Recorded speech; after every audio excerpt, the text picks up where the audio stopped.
بسم اللہ الرحمن الرحیم۔ شروع اللہ کے نام سے جو بڑا مہربان نہایت رحم کرنے والا ہے۔ سلطان محمود غزنوی ایک بار دربار میں بیٹھے تھے۔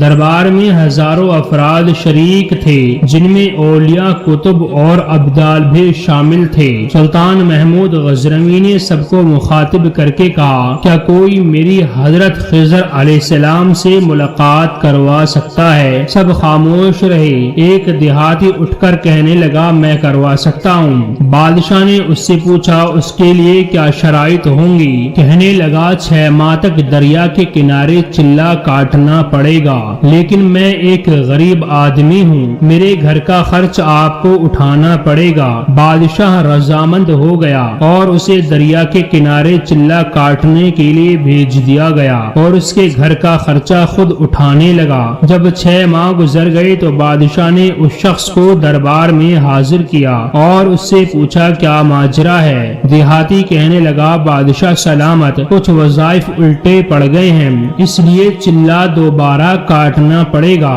بادشاہ نے اسے واپس بھیج دیا۔ جب پھر سے 6 ماہ گزر گئے تو اسے دربار میں دوبارہ حاضر کیا۔ ہزاروں لوگ جمع تھے۔ جب بادشاہ نے اس سے پوچھا، میرے کام کا کیا بنا؟ تو وہ دیہاتی کہنے لگا، بادشاہ سلامت، مجھے معاف فرما دیں، کہاں میں غریب اور کہاں حضرت خضر علیہ السلام۔ میں نے آپ سے جھوٹ بولا تھا، میں غریب ہوں اور میرے گھر کا خرچہ نہیں چلتا تھا، میرے بچے بھوک سے مر رہے تھے، میں نے سوچا کچھ عرصہ میرے گھر کا خرچہ چل جائے گا، اس لیے میں نے آپ سے جھوٹ بولا۔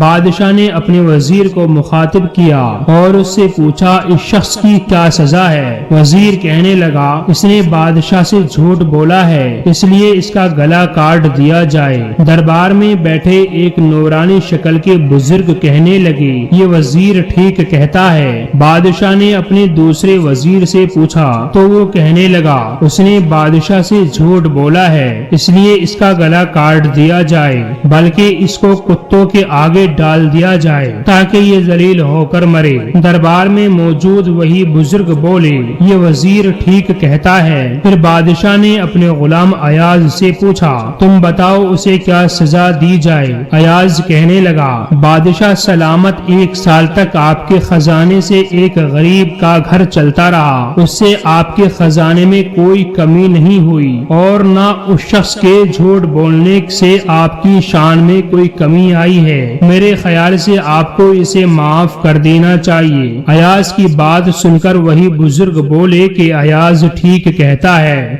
بادشاہ حیرت زدہ ہوا اور اس بزرگ سے مخاطب ہوا، آپ نے پہلے وزیر کی رائے کو بھی درست کہا، دوسرے وزیر کی رائے کو بھی درست کہا اور اب میرے وزیر ایاز کی بات کو بھی درست کہہ رہے ہیں، اس کی کیا وجہ ہے؟ بزرگ کہنے لگے، پہلا وزیر ایک قصائی ہے اور قصائی کا کام ہے گلا کاٹنا، اس نے اپنے کام سے متعلق رائے دی، غلطی اس کی نہیں تھی، آپ کی ہے جو آپ نے ایک قصائی کو وزیر بنایا۔ دوسرے وزیر کا باپ بادشاہوں کے کتے نہلایا کرتا تھا، اس لیے اس نے اپنے خاندان کا تعارف اپنی رائے سے کروایا اور چونکہ ایاز ایک سید زادہ ہے تو اس نے اپنے آباء و اجداد کی سنت پر عمل کرتے ہوئے معاف کرنے کی رائے دی۔ یہ سن کر بادشاہ اپنے تخت سے اٹھ کر کھڑا ہو گیا اور ایاز سے مخاطب ہوا، اے ایاز، تم نے آج تک مجھے کیوں نہیں بتایا کہ تم سید زادے ہو؟